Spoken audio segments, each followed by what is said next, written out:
The devastating impact of conflicts across Eastern, Southern, and West African countries, compounded by COVID-19, has unfortunately negatively impacted economic growth and increased poverty and excluded those that have been hardest hit from access to markets and affordability of inputs, thanks to decades of inequalities and non-functional systems that have been happening in the agriculture system, amongst others.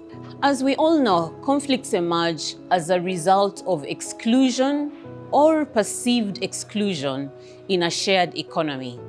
And this is aggravated by a lack of dialogue. There is need to learn from the cost and duration of these conflicts on the continent and share lessons across countries on how this lack of dialogues continues to impact lack of access to food, increased number of refugees across countries, and continues to constrain the economic budget and economic growth of many of our sub-Saharan countries.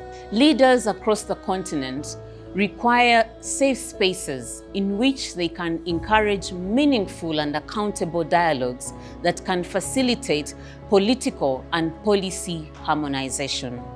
Sub-Saharan Africa has been held back for many years due to fragmented markets, and these continue to inhibit efficiency and access in spite of our capacity to produce food that would be enough to feed the continent.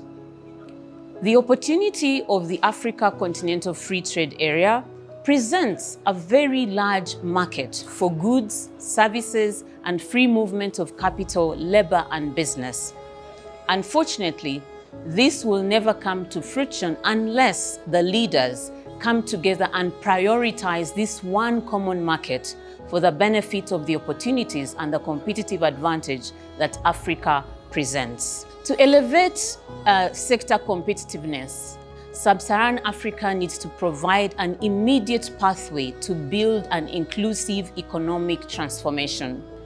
This, however, requires building sector competitiveness across markets, across value chains that includes both public, private, and development actors.